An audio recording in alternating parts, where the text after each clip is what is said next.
नमस्कार प्रिय छात्र और छात्राएं, मैं जितेंद्र कुमार रावत अमन कंप्यूटर शॉर्ट हैंड सेंटर आपका हार्दिक स्वागत करता है। जो छात्र और छात्राएं सिंह प्रणाली शॉर्ट हैंड पूरी किताब पढ़ चुके हैं और उस किताब के मैटर की भी शॉर्ट हैंड डिक्टेशन स्पीड बना चुके हैं और उन्हें अधिक शॉर्ट हैंड डिक्टेशन स्पीड बनानी है तो संपर्क करें, क्योंकि हमने रामधारी गुप्ता की किताब में से 203 पेज डिक्टेशन के लिए हैं, जो प्रत्येक पेज में 400 शब्द हैं, जिनका डिक्टेशन 60, 80, 100 व 120 शब्द प्रति मिनट की स्पीड से 400 व 800 शब्दों पर दिया गया है। जो छात्र व छात्राएं विधिवत रूप से इन मैटरों का होमवर्क करके व्हाट्सएप पर चेक करा के अपनी शॉर्ट हैंड डिक्टेशन स्पीड बढ़ाना चाहते हैं या आउटलाइन प्राप्त करना चाहते हैं या शॉर्ट हैंड पढ़ना चाहते हैं तो संपर्क करें। Mobile number 91 98 94 39 41। दूसरा है 700 790 52 75। अतः संपूर्ण पढ़ाई व्हाट्सएप पर वीडियो के माध्यम से कराया जाएगा। धन्यवाद। Start. अध्यक्ष महोदय, 10वीं पंचवर्षीय योजना पर विचार करते समय सदन के दोनों पक्षों के सदस्यों ने जो महत्वपूर्ण प्रश्न उठाए हैं उन पर विचार किया जाना बहुत आवश्यक है। अध्यक्ष महोदय, 9वीं पंचवर्षीय योजना का अब अंतिम वर्ष चल रहा है और इस योजना के अंदर जो चीज़ें कही गई हैं, ऐसा लगता है कि उसके अंदर परिवर्तन करना कठिन है, बदला भी नहीं जा सकता। अध्यक्ष महोदय, कुछ चीज़ें की जा सकती हैं, उसके अंदर आज भी कुल कितना खर्च है यह तय नहीं किया गया, केवल कटौती ही निश्चित की गई है। शुरू में मैं ये कहना चाहता हूँ कि यहाँ पर कुछ सदस्यों ने जो यह प्रश्न उठाया था कि इस पंचवर्षीय योजना का आशय कुछ सरकारी पक्ष से भी बताया है, इसके अंदर कमियां हैं और बहुत सी कमियां हैं जिनके ऊपर मैं यहाँ कुछ दोषारोपण नहीं करना चाहता हूँ। मैं चाहता भी हूँ कि इस तरह से प्रश्न ना उठाए जाएं तो ज़्यादा अच्छा है। यह योजना सरकार ने बनाई है, यह योजना मंत्रिमंडल ने पहले बनाई और अनुमोदन होने के बाद भी इसमें कुछ कमियां रह गई हैं, तो यह कमी रहने का दोष किसके ऊपर है? मैं समझता हूँ सदन के सभी सदस्य इसको जानते हैं। बहुत से लोगों ने दिल्ली के प्रश्न उठाएं, जो दिल्ली के साथ अन्याय किया गया है, तो मैं समझता हूँ इस बारे में सब आवाज़ उठाएं। इस बात की आज ज़्यादा ज़रूरत है।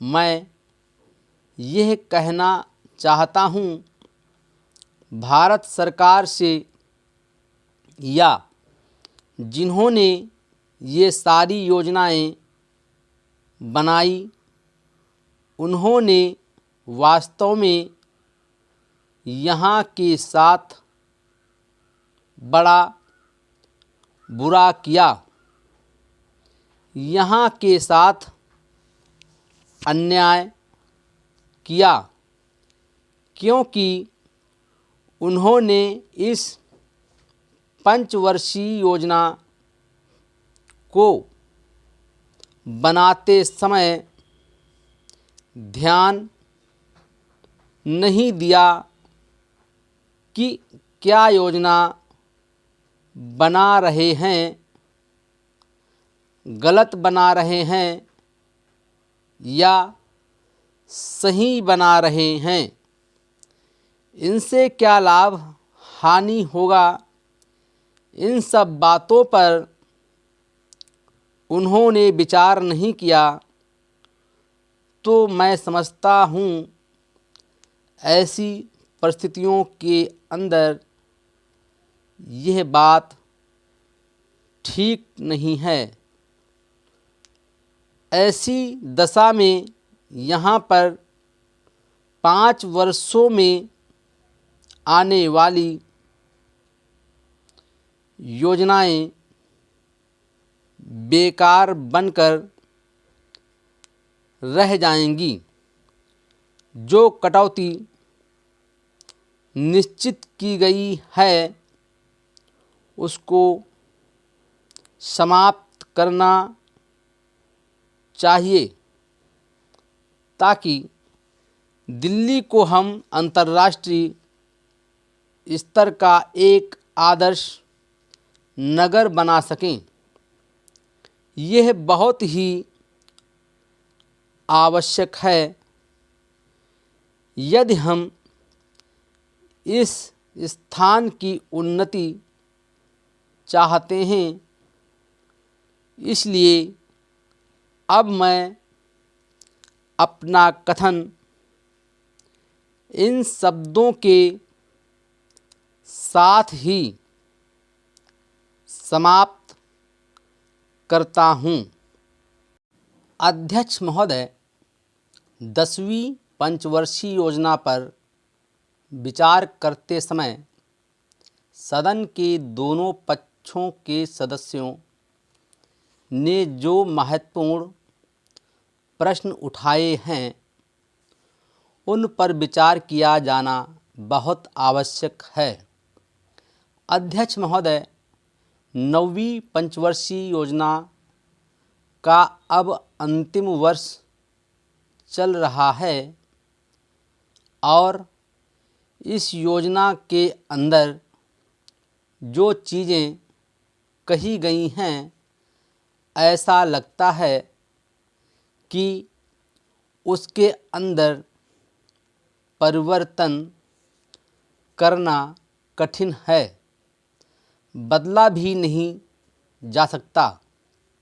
अध्यक्ष महोदय, कुछ चीज़ें की जा सकती हैं, उसके अंदर आज भी कुल कितना खर्च है यह तय नहीं किया गया, केवल कटौती ही निश्चित की गई है। शुरू में मैं ये कहना चाहता हूँ कि यहाँ पर कुछ सदस्यों ने जो यह प्रश्न उठाया था कि इस पंचवर्षीय योजना का आशय कुछ सरकारी पक्ष से भी बताया है। इसके अंदर कमियां हैं और बहुत सी कमियां हैं जिनके ऊपर मैं यहाँ कुछ दोषारोपण नहीं करना चाहता हूँ। मैं चाहता भी हूँ कि इस तरह से प्रश्न ना उठाए जाएं तो ज़्यादा अच्छा है। यह योजना सरकार ने बनाई है। यह योजना मंत्रिमंडल ने पहले बनाई और अनुमोदन होने के बाद भी इसमें कुछ कमियां रह गई हैं। तो यह कमी रहने का दोष किसके ऊपर है? मैं समझता हूँ सदन के सभी सदस्य इसको जानते हैं। बहुत से लोगों ने दिल्ली के प्रश्न उठाए जो दिल्ली के साथ अन्याय किया गया है। तो मैं समझता हूँ इस बारे में सब आवाज़ उठाएं। इस बात की आज ज़्यादा ज़रूरत है। मैं यह कहना चाहता हूँ भारत सरकार से या जिन्होंने ये सारी योजनाएं बनाई उन्होंने वास्तव में यहाँ के साथ बड़ा बुरा किया। यहाँ के साथ अन्याय किया क्योंकि उन्होंने इस पंचवर्षीय योजना को बनाते समय ध्यान नहीं दिया कि क्या योजना बना रहे हैं, गलत बना रहे हैं या सही बना रहे हैं, इनसे क्या लाभ हानि होगा। इन सब बातों पर उन्होंने विचार नहीं किया। तो मैं समझता हूँ ऐसी परिस्थितियों के अंदर यह बात ठीक नहीं है। ऐसी दशा में यहाँ पर 5 वर्षों में आने वाली योजनाएं बेकार बनकर रह जाएंगी। जो कटौती निश्चित की गई है उसको समाप्त करना चाहिए ताकि दिल्ली को हम अंतर्राष्ट्रीय स्तर का एक आदर्श नगर बना सकें। यह बहुत ही आवश्यक है। यदि हम इस स्थान की उन्नति चाहते हैं। इसलिए अब मैं अपना कथन इन शब्दों के साथ ही समाप्त करता हूँ। Full stop.